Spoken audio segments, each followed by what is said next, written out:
podamos entender el problema.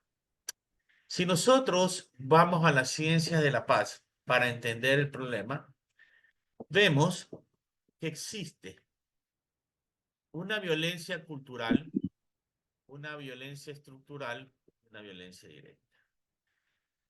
La violencia cultural, la violencia estructural, aunque no está aquí en esta presentación, es la base por la cual nosotros vemos la violencia directa, que es la que nos afecta en nuestro diario vivir. Es decir, la violencia directa son las bombas, los asaltos, los robos, las extorsiones, los secuestros, etcétera.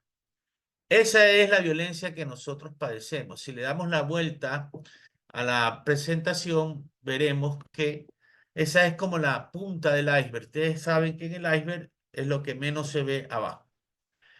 Pero esa violencia directa no nace, es decir, nadie nace siendo un delincuente. Nadie nace siendo un terrorista. Nadie nace siendo un narcotraficante. Nadie nace de esa forma. Salvo que tenga algún problema psiquiátrico o psicológico, nadie se convierte en un sociópata de la noche a la mañana. Podríamos decir que hay ciertas enfermedades, aunque no debemos estigmatizarlas, como la psicopatía, que podría producir este tipo de delincuencia, pero eso son conductas genéticas, es decir, son conductas de nacimiento. Ahora, ¿por qué quiero que entendamos esto? Porque al final del día, la delincuencia es un fenómeno social, es un fenómeno sociológico, es decir, es un fenómeno que se produce, que se cultiva y que se genera en la sociedad. Como nosotros podemos ver, la violencia directa, la violencia estructural genera actitudes. La violencia estructural genera contradicciones. Aquí les puedo explicar un poquito esto. La violencia estructural genera contradicciones. Por ejemplo, lo que el Estado nos ofrece y lo que el Estado nos da, ¿no? El Estado nos ofrece educación, salud, pero lo que el Estado nos da es un servicio eficiente de educación y un servicio eficiente de salud. También, por ejemplo, podríamos decir la rehabilitación social. Pese a que es una obligación constitucional, el Estado nos ofrece que las personas que vayan a la cárcel van a encontrar una rehabilitación, una reinserción y una resocialización. Pero lo que ocurre cuando entran a las prisiones, a las cárceles, es una contradicción. Lo mismo ocurre entre las expectativas que se dan en la educación, los medios y los resultados que se obtienen. ¿Qué quiero decir con esto? Nuestra educación básicamente nos enseña a competir más que a compartir. Se nos suele decir, vaya a la escuela, edúquese para que sea un profesional y pueda desarrollarse en la vida. Eso es básicamente un discurso que se nos repite y se repite desde el siglo pasado, etcétera, etcétera. Pero lo cierto, y que cualquiera que sea abogado o profesional sabe, que uno se educa casi 18 o 20 años de su vida y cuando sale a buscar un trabajo, no existen los medios adecuados para que yo pueda ingresar a ese trabajo porque no hay trabajo. ¿Sí? No hay trabajo y a veces no hay trabajo bien remunerado, por lo que hace difícil que del 100% de las personas que tienen un título puedan desarrollar sus expectativas, porque las expectativas que se nos enseñan es, podremos comprar una casa, podremos comprar un carro, podremos mantener a nuestras familias, etcétera, etcétera. Ahí nosotros vemos que existe entre digamos, el estructuralismo que se nos enseña y el resultado, una contradicción. Entonces, ¿qué hace?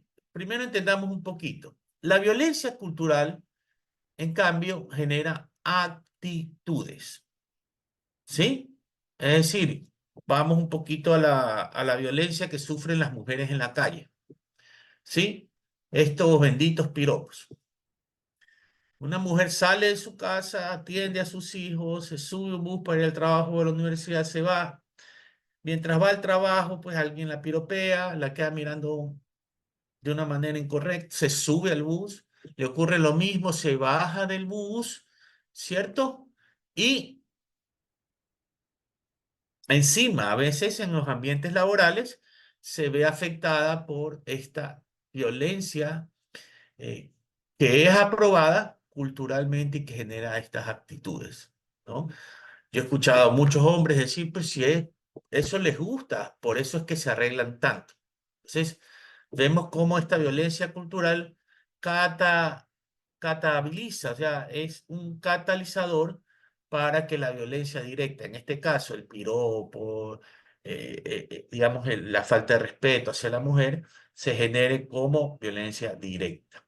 Allí, por ejemplo, la violencia estructural nos debe, porque hay cientos de miles de denuncias de este tipo, por ejemplo, de acoso sexual, que nos permita, digamos, atender o a violentar los derechos de otras personas. Esta violencia cultural también podría explicar el racismo, la verdad que se vive en el Ecuador, ¿no? Negro tal, indio tal, este es bruto, o simplemente vemos en el estadio que alguien hace sonidos guturales cuando alguien de color agarra una pelota. Lo acabamos de ver en Italia, creo, donde un portero se tuvo que salir del estadio porque había sufrido de este tipo de violencia. Entonces, claro, tanto la estructural como la cultural, es decir, las actitudes y las contradicciones hacen que la violencia directa se genere. ¿Ok? Obviamente, desde el punto de vista de digamos, de las ciencias para la paz, lo que se busca es reconstruir la violencia directa, es decir, si hubiera una buena rehabilitación por último, concentrarnos en las medidas socioeducativas en menores infractores, quizás podríamos reconstruir, digamos, inhibidores morales, inhibidores éticos, que se producen. Por ejemplo, si en la educación nosotros dentro de la malla trabajáramos con ética, moral como materia, desde que el niño empieza hasta que el joven termina, inclusive llevarlo a programas de pregrado y posgrado, tendríamos pues una reconstrucción de cómo actuamos. Porque no solamente es el delito lo que nos tiene mal, ojo, hay muchas actitudes antisociales o delitos que no llegan a ser, digamos, de gran conmoción y que ocurren todos los días. Por ejemplo, la gente pasándose el semáforo, caminando por donde no es, tirando la basura a las horas que no son adecuadas, eh, robándose la luz. Es decir, usted tiene una serie de conductas que tienen que reconstruirse, tienen y deben de reconstruirse. ¿Y para qué? Para que en vez de tener resultados antisociales, tengamos resultados prosociales, ¿ya? Porque no vamos a poder tener resultados prosociales, es decir, cívicos, éticos, morales, si dentro de la educación no se aprende, ¿no verdad?, a gestionar los valores. Ojo, no es solamente enseñar valores, no es solamente enseñar ética. Si usted no enseña a gestionar esos valores y esa ética, no va a tener una experiencia, ¿no?, positiva y por lo tanto no va a tener las ganas de repetir esa experiencia. ¿Sí? Cuando hablamos de esto, hablamos de una condicionante recíproca. ¿Cuánto entrego yo y cuánto recibo de vuelta? ¿Sí? Por eso hablamos de reconstrucción social y no hablamos de otra cosa. Por supuesto, las actitudes deben de reconciliarse.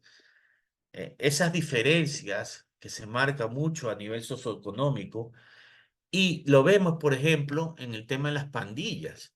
Ustedes verán algo que es muy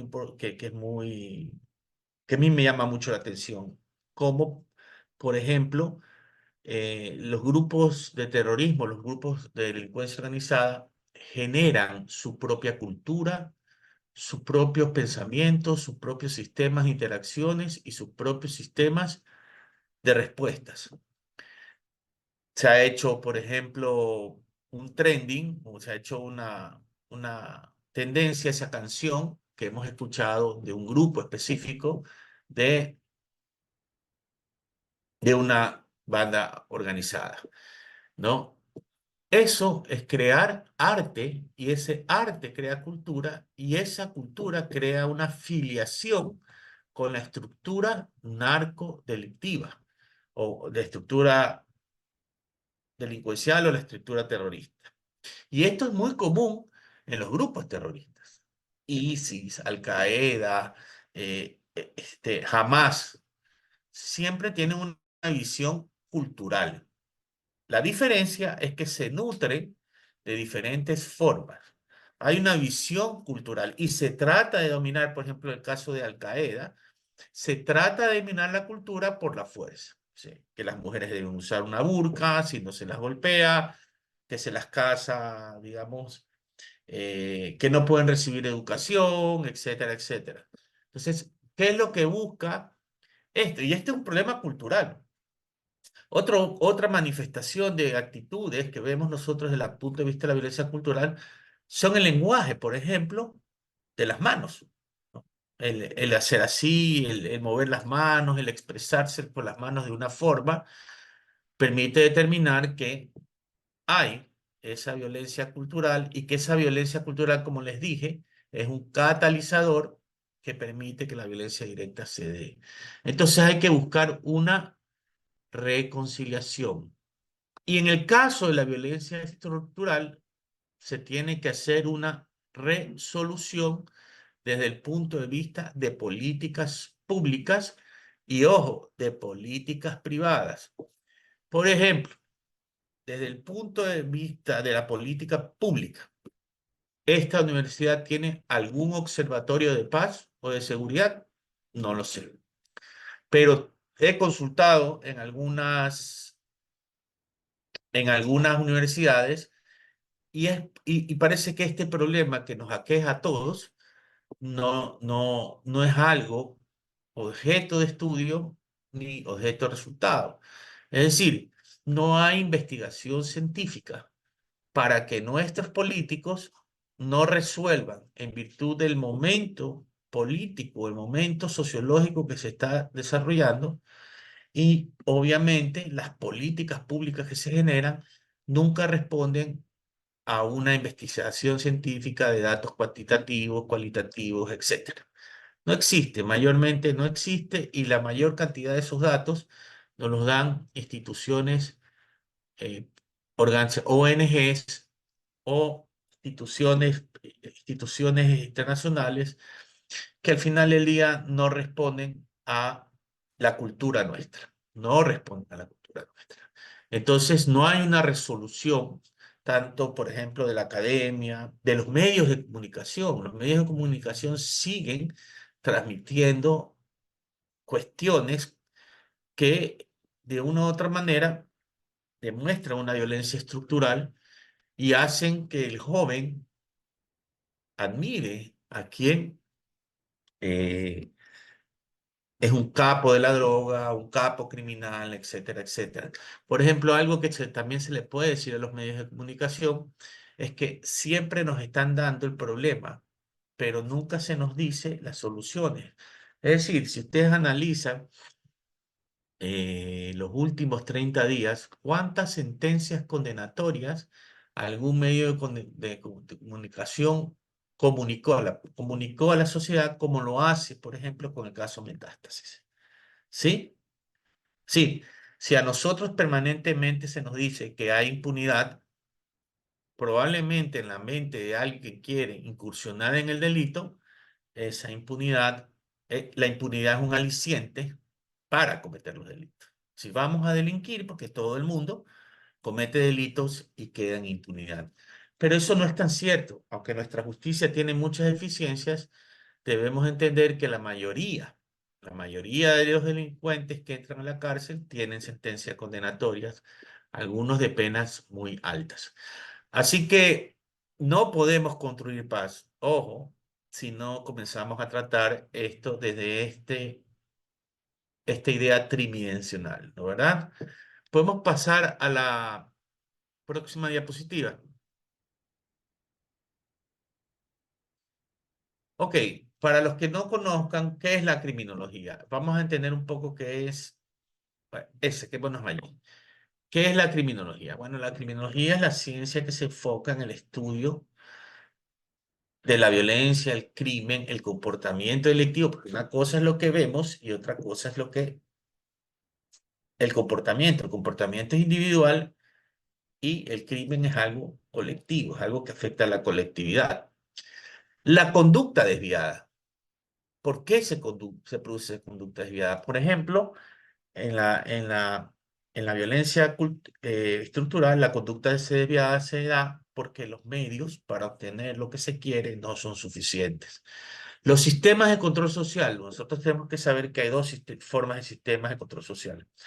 Los institucionales o los formales, que son la justicia, la policía, el ejército, etcétera, etcétera. Las fiscalías, los sistemas normativos que previenen y castigan el delito, las cárceles, un sistema de control social formal, y también hay un sistema de control social difuso, que para mí es el más importante. ¿Y quiénes lo conforman? Por ejemplo, las escuelas, las instituciones de educación pública, privadas, las universidades, la iglesia, los medios de comunicación y en general todos nosotros que somos parte, por favor regresemos a la otra diapositiva, que somos parte de esta sociedad. ¿Qué estamos entregando para que la conducta, no, a la que es criminología, la conducta desviada?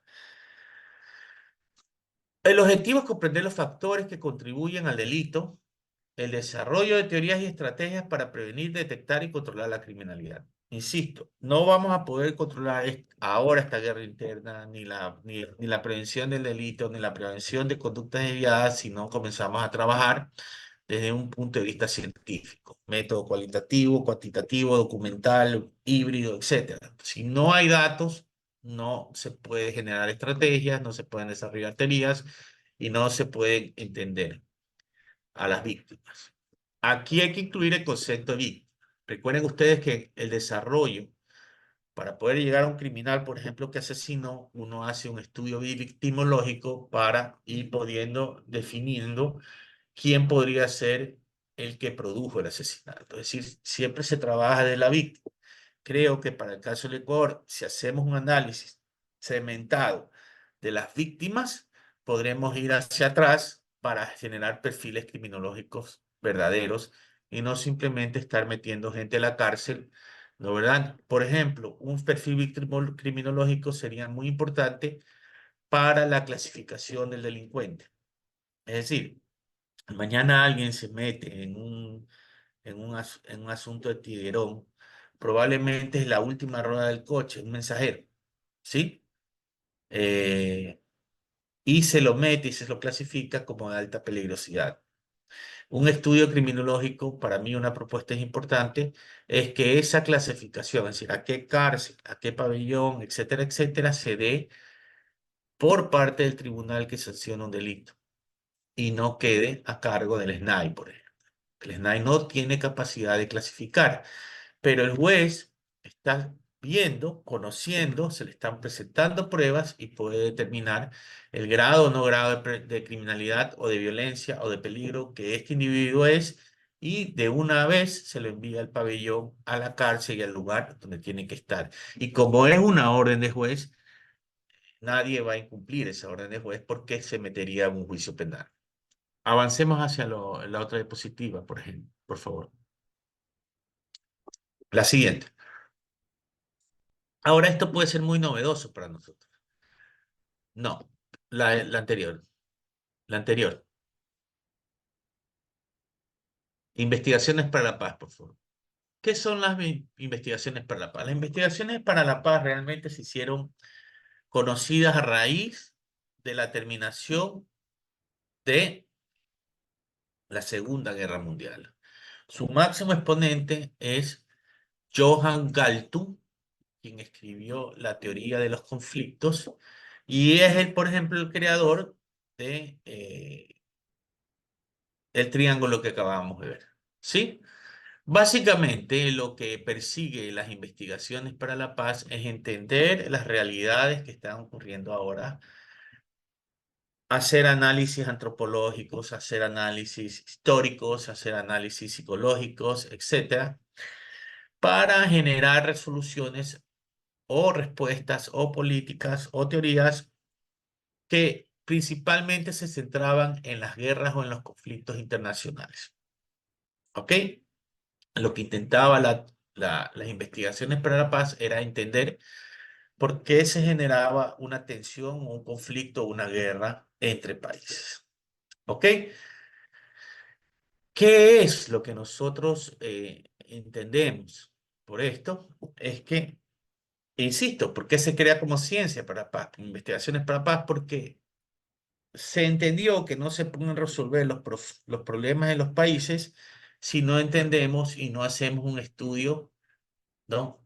Bajo bajo esta línea y aplicando metodología científica para resolver los conflictos que tienen los estados. Lo que se hizo también es analizar ciertos aspectos, por ejemplo, la ciencia para la paz viene estudiando hace mucho tiempo el conflicto armado en Colombia y ha hecho propuestas con relación al convenio de paz que hubo entre la FARC y el gobierno colombiano, ¿no? Eh, y es importante, es una ciencia transdisciplinaria que tiene como fin principal, y esto es un concepto que podemos desarrollar o que podemos entender, el desarrollo de todas las potencialidades humanas de un Estado, de una nación y de las personas que pertenecen a esa nación o Estado. Podemos avanzar.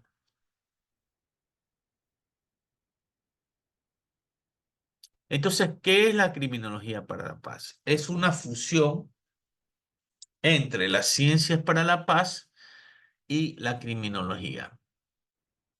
¿Por qué? Porque ambas ciencias son transdisciplinarias, ambas ciencias se nutren de las otras ciencias auxiliares y las dos básicamente tienen el mismo objeto de estudio: la violencia, el delito y la paz. Entonces, para entender el delito, nos concentramos en la criminología. Para dar las soluciones y respuestas a ese delito, o para entender la falta de paz o los conceptos, tenemos las ciencias para la paz. Y una investigación combinada nos podría dar respuestas o soluciones que esta propuesta tiene para resolver el problema más grave que tiene Latinoamérica. Y es el más grave, eh, ya que Latinoamérica genera casi medio millón de muertos por año, ¿no verdad? Siendo el continente con menos habitantes en el mundo, pero con casi el 34 a 36% de los asesinatos en el mundo. Es decir, aquí en América muere más gente, se lesiona más gente y se pierden activos más que en ningún otro continente. Oh, ¿ok? Entonces lo que estamos tratando es de resolver es encontrar de una manera científica y entender y dar soluciones a este problema. Porque comprendemos una cosa: sin seguridad no se puede desarrollar economía, educación, salud, etcétera. No se puede. Por darles un ejemplo, el observatorio, o creo que fue la Comisión Anticorrupción, la Secretaría Anticorrupción, nos dice que el Ecuador pierde entre 5.000 y 8.000 millones de dólares al año por corrupción. ¿Sí? Y ustedes dirán, pues eso es falta de educación. No sabemos en realidad cuánto perdemos, pero perdemos miles de millones, ¿cierto? Y ustedes dirán, es que eso es producto de de la falta de educación. Sin embargo, cuando nosotros vamos a los perfiles profesionales de las personas que cometen corrupción, veremos que tienen muchos pregrados, posgrados, no uno, sino dos, incluso PhDs. ¿Eh? Se han educado en una familia, digamos, o en colegios que en teoría les debió haber enseñado que cometer actos de corrupción es malo, ¿no? Para ponerlo así de simple, pero vemos que la corrupción, que es uno de los problemas, y además tienen que entenderse que es violencia estructural al final del día, y también cultural, es un ejemplo, estructural porque afecta a las instituciones de control social formales y evita que accedamos a servicios, pero también es cultural. ¿Quién no ha escuchado la frase, oye, te nombraron tal cosa? Aprovecha, porque eso no ocurre siempre, ¿sí? Y a veces el aprovecha significa gánate una plata, llévate un dinero, etcétera. Es más, sabemos que hay gente que está involucrada en corrupción, que tiene una posición de poder y a veces ciertos grupos sociales los admiran, los invitan a sus casas y hacen hasta un seguimiento como que si fuera un líder, ¿no? Lo mismo ocurre con las bandas organizadas, lo cual es terrible. Sigamos adelante.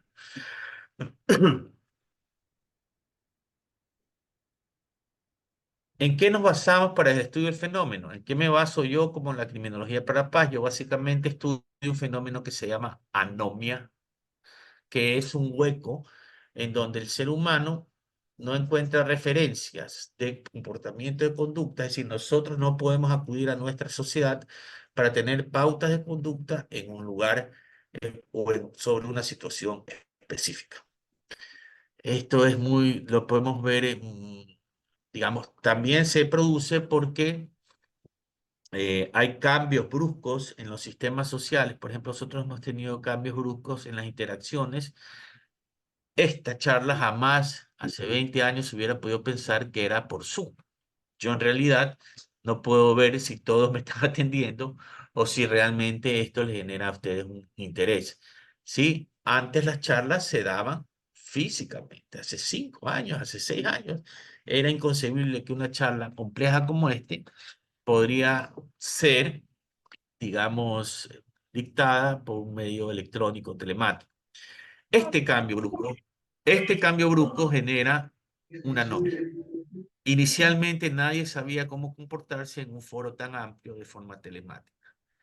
El comercio electrónico genera una novia, ¿no? El desarrollo mañana de la inteligencia artificial genera una novia. Entonces, pero para hacerlo un poco más sencillo, ustedes ven que cuando nosotros vamos a vivir a otro país, a instalarnos en otro país, ¿cierto? Comenzamos a adoptar ciertos comportamientos que ese país nos da. Respetamos el paso ceba, respetamos los horarios de basura, respetamos, por ejemplo, a mí me pasó cuando viví en España que me tocó respetar el horario que tienen ellos de la siesta. A mí una vez se me ocurrió hacer un poco de ruido en el horario de la siesta y me llamaron mucho la atención, porque ese era un horario que se respeta. La anomia es ese hueco o falta de estructura que me permite ver en mi sociedad, en mi estado en el que pertenezco, cómo debo de comportarme en virtud de las pautas que son compartidas por todos. La base de esta criminología y yo he desarrollado un hallazgo que se llama anomia de paz. Si yo mañana hago una consulta aquí o una encuesta eh, de qué es paz, ninguno me va a dar una respuesta científica al tema. Fíjense, muy pocos quizás, para no ser peyorativo, ¿no? Pero muy pocos me van a dar una respuesta científica de lo que es paz. Por lo tanto, ¿cómo podemos tener sociedades pacíficas por medio de la justicia? Por ejemplo, si nosotros no tenemos un concepto compartido de qué son interacciones de paz. Por lo tanto, nos concentramos básicamente en las teorías sociológicas que explican esta anomia, que son la asociación diferencial de Edward Sutherland, todos saben el delito de cuello blanco, o las personas que buscan asociarse porque comparten, ¿no verdad?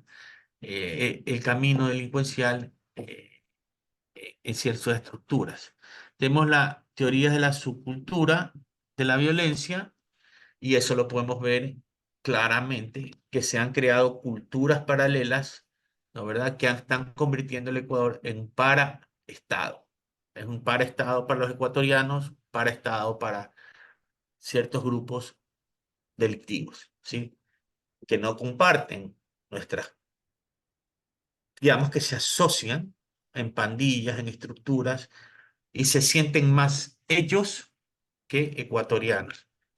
Tenemos la nómina de Emily Durkheim y la nómina de Merto. Avancemos, por favor.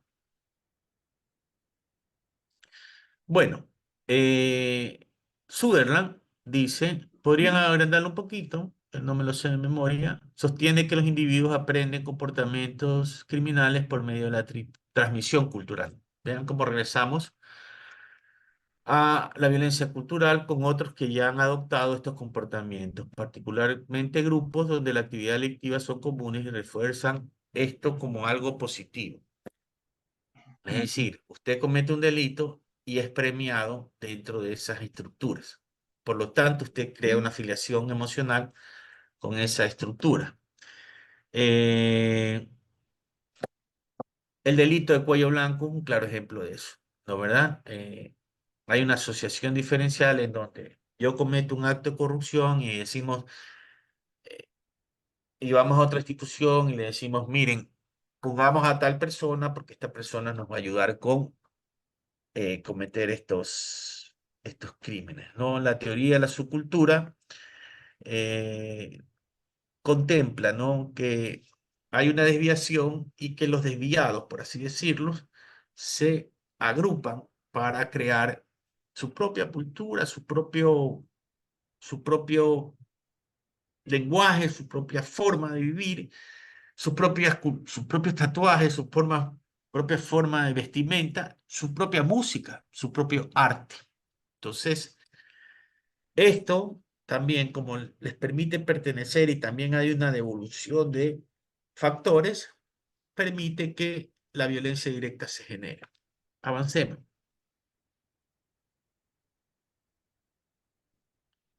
Tenemos la de Emily Durkheim. Emily Durkheim explica que los cambios bruscos, él estudia esto a partir de el desarrollo de la sociedad industrial y comienza a estudiar el aumento de los suicidios. ¿Por qué? Porque con el desarrollo de la sociedad industrial, las formas de interacciones humanas cambiaron. La gente salió del campo, salió, digamos, de la artesanía, sabía cómo comportarse y cuando vino el desarrollo de la revolución industrial, cambiaron las pautas de comportamiento y al cambiarse las pautas de comportamiento, la gente no se hallaba. Al no hallarse, pues cometían suicidio. Lo mismo ocurre para explicar la delincuencia. ¿Ok? Avancemos.